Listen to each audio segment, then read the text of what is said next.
Hello ladies and gentlemen, Rapid Chess here, and today we will look at the game between Steinitz and Lasker in 1896 in St. Petersburg.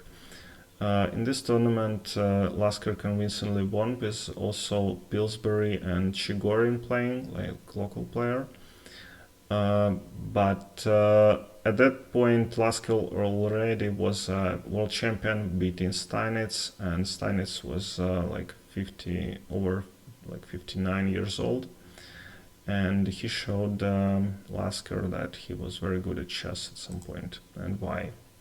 So let's say the game: d4, knight c3, knight f6, and bishop to f4. This is now considered to be a mistake, yeah, so because of the c5 move, giving black a little bit more chances in the opening. d7, e3, castles, c5. That's actually a quite powerful idea, now played very often in a little bit different move order, but the idea is to take a lot of space on the queen side. Now black will know that you need to start with this before a5 and put a lot of pressure on the white, I'm sorry, but at that point they didn't play like this, they played differently. Knight e4. This is typical Lasker move. He has this Lasker defense in Queen's Gambit, declined. It's a bit different position, but it's still played, and played, let's say, by Anand. Takes, and Queen c2, f5, defending the pawn. Bishop c4. I think at this point white is a little bit better, but it's chess, so black has to, defend a little bit worse position. Knight c6, attempting to jump on b4, so he prevents it. Bishop f6, aiming for some e5s, and white castles. So if you play e5 right now, it's not possible right now, but the idea is that d will attack the queen on d8. So that's why Lasker played h8, f3. There is this issue with this pawn on e4 that it takes away this f3 square, and you want to play knight f3, so we attack this pawn. Queen e7. Smart move by Lasker. If we take here, then it's immediately e5. Open up the game, and even though black is pawn down, but I think it's white who has to play for equality.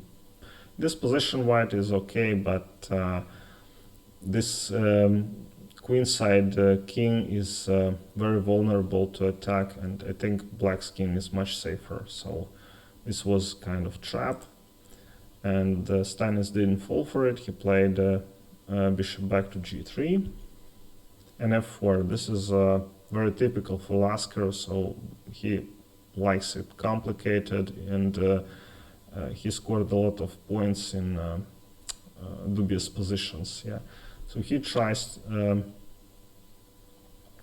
He wants that white takes, and he wins the tempo with e4. Yeah, with the same idea. He takes here, and black is winning. So very nice move, and Steinitz played queen e4. I think excellent move. He took this pawn, which took a lot of space, and a central pawn. So he sacrifices a piece here, but you see this rook immediately starts to attack the h6, h7 pawn, and he has big attack on the light squares. Yeah, so this bishop can join the attack quickly. g6, strange looking move, but if you play h6, then it's bishop to d3, and what can you do? Mate is a threat, and if you play something like I don't know, g5, then it's check. And if you play king to g8, then it's mate into this bishop. So he played g6, and Steinitz took this. Bishop d7. Just notice that these pieces are clumped up. Lasker didn't develop his pieces yet, and this g1 knight obviously is not a good piece, but white is ahead in development. f4, preparing g4 and g5. Rook f7. So rook g8 was a little bit better. I think at that point, in these years, they played more passively. They made this rook f7 move, which I really don't understand. You want to attack the queen, and white here gets another tempi for development. g4, rook g8, and queen h6. I don't know why Kasparov put an exclamation mark to this move. It's the only move, basically. Takes bishop d3, attacking the pawn. Knight f3, queen f7, and g4. So the attack is going on by itself. Yeah, if we take here, then we take the h7, and there will be a discovered check, most likely winning. So, and g5 is a threat.